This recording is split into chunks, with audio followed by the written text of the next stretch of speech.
Hey everyone, Martell here. I wanted to do a deep dive into the second boss of Halls of Valor, Hyrja. So I'm going to walk through the video that I uploaded. This is the full run of Halls of Valor. I did upload this on my channel a few days ago. If you want the full run, you can watch that. But here I'm going to be stopping and starting a bunch to kind of walk through my thoughts and how I handle this fight. I know this fight can be challenging in terms of the healing output. I've seen a lot of videos and a lot of talks about people dying on this fight and you can't heal it, and I'm not really sure how to go about this. So I thought it'd be good to kind of do a single video on just as a boss, and hopefully this can help some people get through this in your keys. Again, this is on a plus 20, so this is a lot of healing, but most of this could apply to any key that you do. So I'm going to start this right now. The bosses are going to be pulled shortly here. And when the boss jumps down, we're going to instantly start it.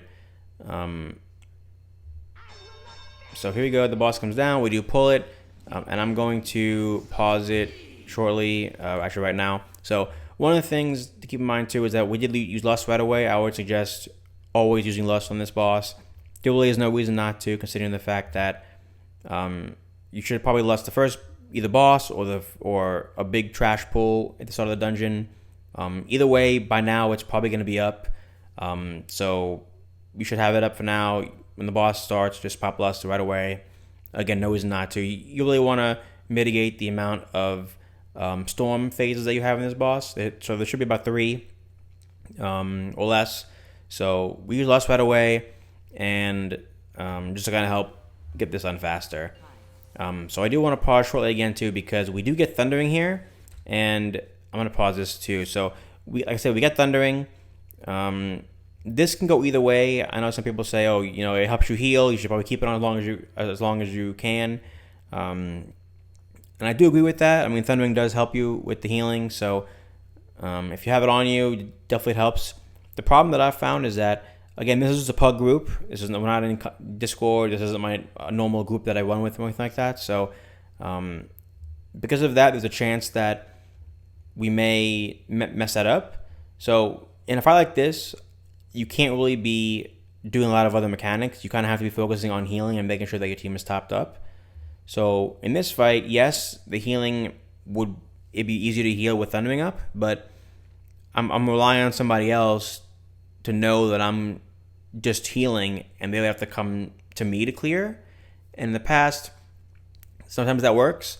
Other times they think that I'm going to them and the communication is not there. Like I said, we're not on Discord. There's no comms here. So for me, yes, I'm losing out on the healing benefits, but I'm just going to go walk into him, clear my Thundering, and kind of start the fight with that out of the way, so I don't have to worry about that while I'm healing and start to panic that maybe we're not going to clear in time. Again, it's up to you though. If you have a good group, or if you're playing with friends and you guys can kind of coordinate that, then yeah, you definitely want to leave it on as long as you can to help with the healing. Again, I don't, because I don't know if they're going to clear me and it could wipe us. So I clear right away, and the storm starts here. So I'm going to stop here. So I said we did clear Thundering, and one of the things to keep in mind too is you should have a plan in terms of what cooldowns you're going to use when. So in this fight, like I said, there are 3 storm phases, pretty much 3 or less. So I have a plan in my head of, okay, what am I going to use during each phase? So phase 1, the first storm here, I'm going to use my defensive.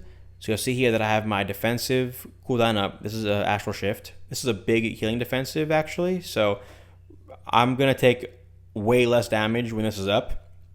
And this allows me to focus on healing others. I use this in the first phase because I want this to be up again for the 3rd phase. So it's okay to use cooldowns early because they'll come back up for the 3rd one and you can get more use out of them. So like I said, I'm using this right away on the first phase, on the first storm, and then you'll see that I also use my Healing Tide Totem. So this is one of my big healing cooldowns. So I've chosen to pair that up with the Astral Shift. This isn't a huge cooldown. It was buffed a lot in the last patch, but it still does not heal for a crazy amount. It's not going to top your team up right away or anything like that, but it does help you to kind of spread out some extra healing on everybody. So I choose to use my defensive and then healing tide totem.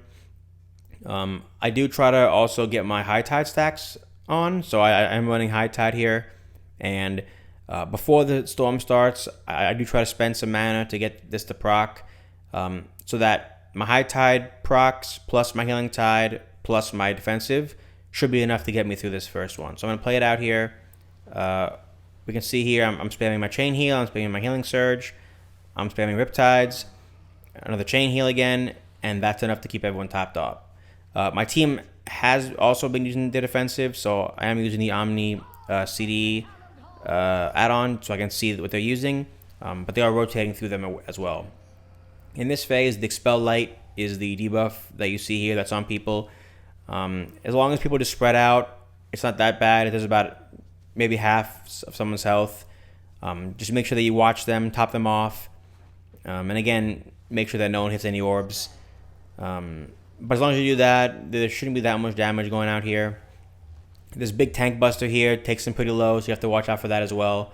But for the most part, there shouldn't be that much going out. I'm going to pause here because I did mention that there's not that much healing going on in the last phase, but there's enough to where the team might be around half health before this phase. You want to make sure that you can heal everybody up and get them to full health before this phase, before the second storm. You'll see here that we're starting our second storm here and everyone's at half health. So not the best situation, but like I mentioned before, I have a plan of what I'm going to do on the second storm. So because I have the plan, I'm not panicking in terms of, okay, now what do I do now? I already know what I'm going to be doing. So in the second storm, I'm going to be using Link. So Link is a very powerful cooldown. So when you use Link, not only does it reduce everyone's damage taken by 5%, I believe, but it also distributes the healing evenly between everybody.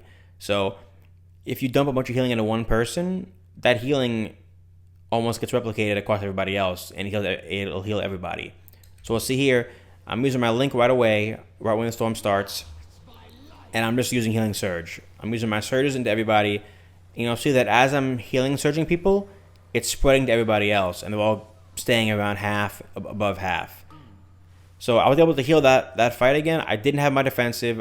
I didn't panic and use an overlap cooldowns. I used my one Spirit Link, and I spammed Healing Surge and some Riptides, and I was able to top everybody up and keep everyone alive. Again, my team was doing a good job with their cooldowns.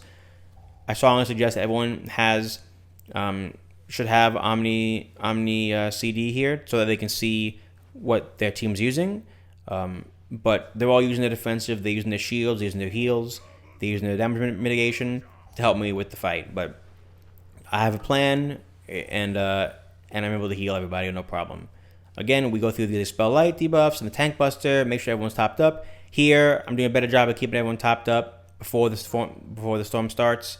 The power's a little bit low, but again, I'm not panicking. I'm going to pause it here because I have a plan of what I'm going to do on the last storm.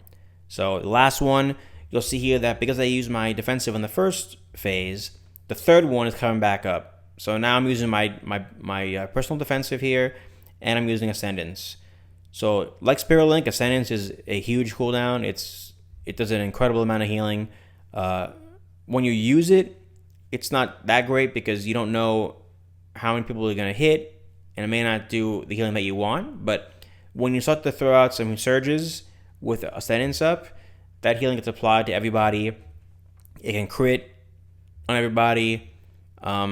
And then you also get the High Tide procs, and the High Tide also is replicated across everybody with Ascendance. So you'll see here, I use my personal defensive for myself, so I'm not going to be a focus on healing myself because I'm going to take very little damage. And I'm just going to dump some surges. I'm going to dump my instant chain heal, my healing surge there, my High Tide, and I'm just spamming some surges, and you'll see that everyone just gets an immense amount of healing, and I'm able to heal through that last phase again.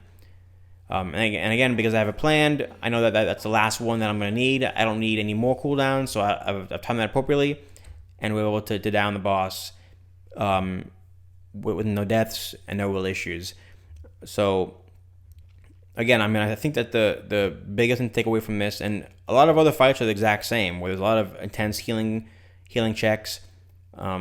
It's important to have a plan of what cooldowns you're going to use when. don't go into a boss fight just assuming that, okay, you'll be able to keep everyone alive with your surges, and then when they get low, then use a cooldown. At that point, it's too late. You want to make sure that you have a plan of how many phases the boss has, and then try to time your cooldowns to match the phases. Like I said, that boss has 3 phases, 3 storm phases. So I've used my Tide on one, Link on the other one, then Ascendance, and I've rotated my my damage mitigation on the first and third. If there was some debuff or some bleed or something on that fight, there isn't. But if there was, I also have my Stone Form, my Erasure that I could weave in there. But either way, I had it planned out, and I'm able to dump in the healing. I'm gonna see my healing done, about 73,000 healing per second on that fight. Just a lot of the high tide procs, and my cooldown usage was able to get me through that fight.